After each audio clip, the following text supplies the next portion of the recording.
membership numbers projected by Reform UK onto the Conservative campaign headquarters CCHQ are not fake, as Reform UK asserts, then Kemi Badenoch's defensive response only serves to amplify the confusion and embarrassment surrounding this incident.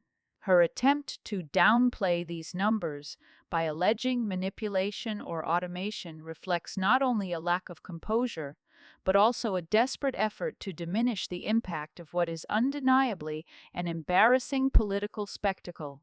By focusing on discrediting the mechanics of the projection rather than addressing the root issue why her party is losing members to Reform UK, Badenoch risks coming across as disconnected and evasive.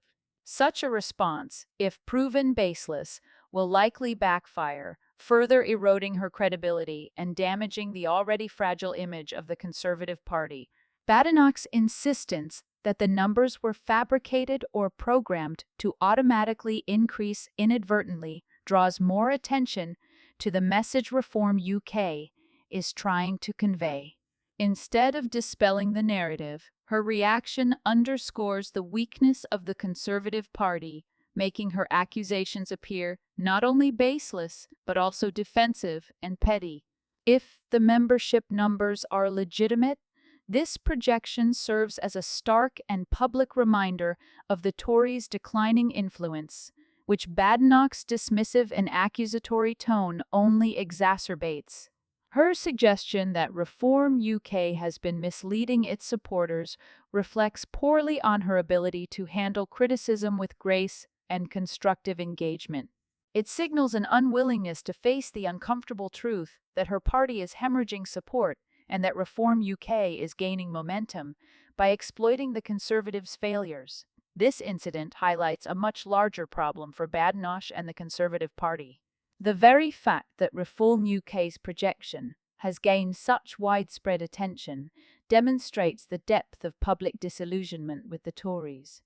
If the Conservative Party's membership numbers were strong and its policies resonated with voters, such a stunt would have little to no impact. Instead, the projection appears to have struck a chord with the public precisely because it mirrors a growing perception that the Conservative Party is in decline, increasingly out of touch with the electorate, and losing its relevance in the face of emerging challengers like Reform UK. Rather than seizing this opportunity to reflect on the shortcomings of her party and its leadership, Badenoch's choice to deflect and attack the legitimacy of the projection signals a reactive, defensive approach that undermines her leadership credibility. By failing to engage with the substantive issues driving discontent among voters, she not only misses the opportunity to reconnect with the electorate, but also reinforces the perception of a party more concerned with optics than solutions. Her focus on discrediting Reform UK, rather than addressing the root causes of her party's decline, demonstrates a troubling lack of strategic foresight and adaptability. Got the news through that the numbers for Reform have overtaken the Conservatives. Your reaction? Incredible. Over 15,000 people have joined us and given us their 25 quids over the last 4 days. This is an historic moment when the newest party in British politics overtakes the oldest existing political party in the world. Something is happening. So, of course, I'm delighted. And I mean, you really feel that momentum that in 2025 something special is about to happen, do you? Yes. I mean, when you think this has happened organically, we haven't advertised, we haven't had full pages in newspapers. This is word of mouth. It's people getting together over Christmas and talking to friends and family and saying, you know what, something's got to be done. We're there now. How many more to go? In fact, We've done it. We're through. We're through.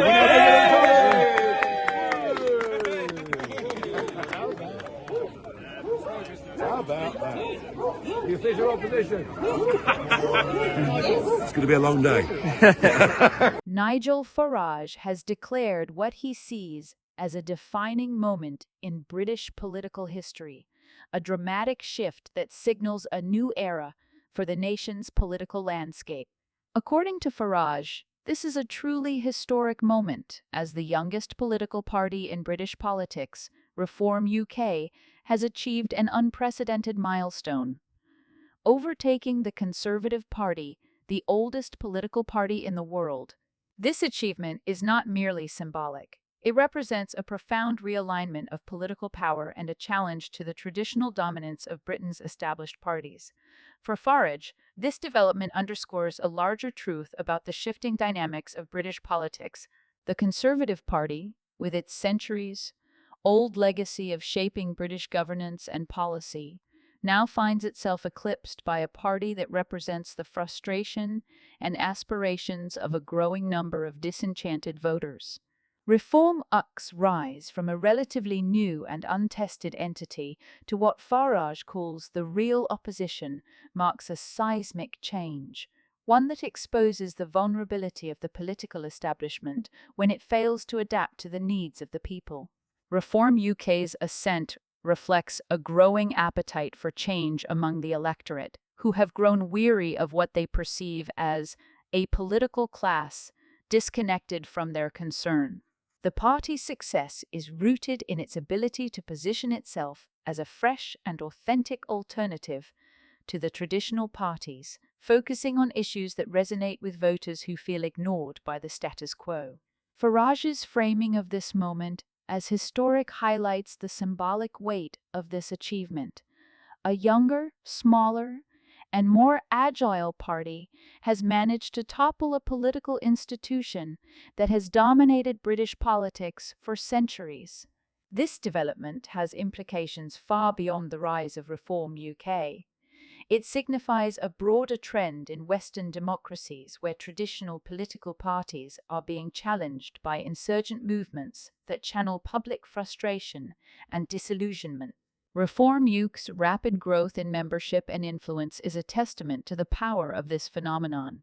Farage's declaration is not only a celebration of his party's success, but also a warning to the political establishment.